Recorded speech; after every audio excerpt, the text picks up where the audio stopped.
Every day of your life, you move through systems of power that other people made. Do you sense them? Do you understand power? Do you realize why it matters?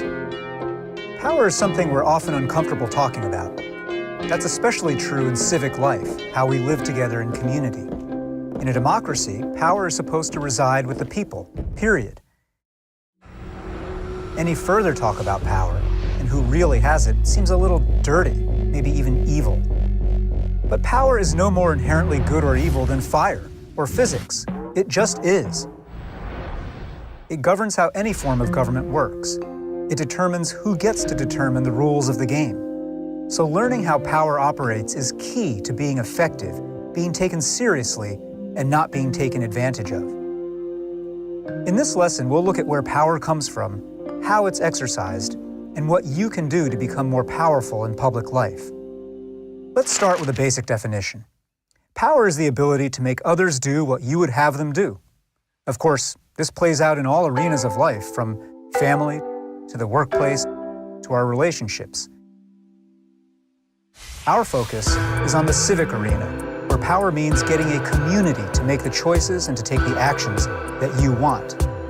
There are 6 main sources of civic power. First, there's physical force and a capacity for violence. Control of the means of force, whether in the police or a militia, is power at its most primal. A second core source of power is wealth. Money creates the ability to buy results and to buy almost any other kind of power. The third form of power is state action, government. This is the use of law and bureaucracy to compel people to do or not do certain things. In a democracy, for example, we the people theoretically give government its power through elections.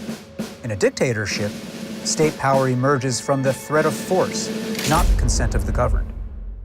The fourth type of power is social norms, or what other people think is okay. Norms don't have the centralized machinery of government. They operate in a softer way, peer-to-peer. But they can certainly make people change behavior and even change laws. Think about how norms around marriage equality today are evolving. The fifth form of power is ideas. An idea, individual liberty, say, or racial equality, can generate boundless amounts of power if it motivates enough people to change their thinking and actions. And so the sixth source of power is numbers, lots of humans. A vocal mass of people creates power by expressing collective intensity of interest and by asserting legitimacy.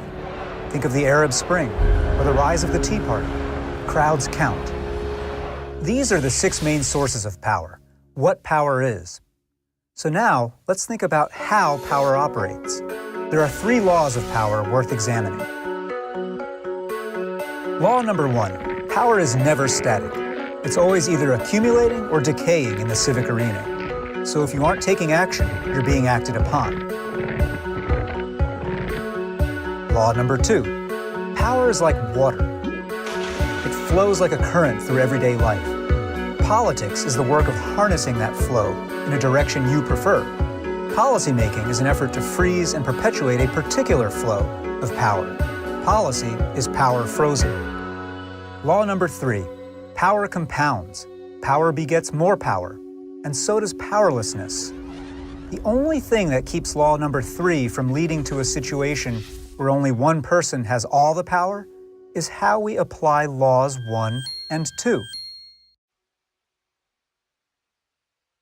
What rules do we set up so that a few people don't accumulate too much power, and so they can't enshrine their privilege in policy?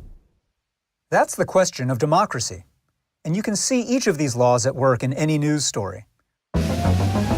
Low-wage workers organize to get higher pay. Oil companies push to get a big pipeline approved. Gay and lesbian couples seek the legal right to marry. Urban parents demand school vouchers. You may support these efforts or not. Whether you get what you want depends on how adept you are with power. Which brings us finally to what you can do to become more powerful in public life. Here, it's useful to think in terms of literacy. Your challenge is to learn how to read power and write power. To read power means to pay attention to as many texts of power as you can. I don't mean books only. I mean seeing society as a set of texts.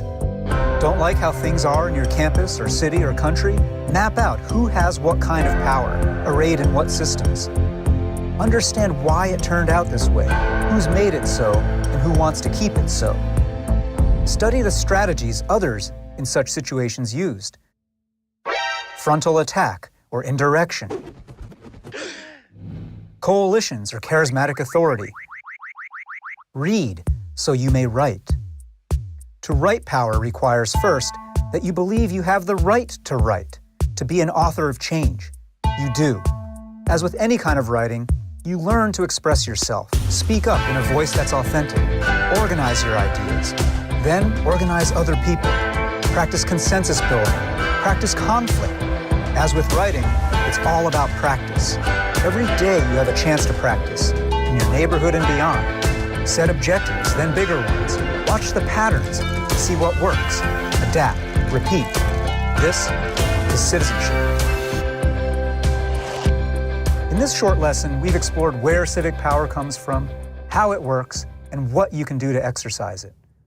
One big question remaining is the why of power. Do you want power to benefit everyone or only you? Are your purposes pro-social or anti-social? This question isn't about strategy. It's about character. And that's another set of lessons. But remember this: power plus character equals a great citizen, and you have the power to be one.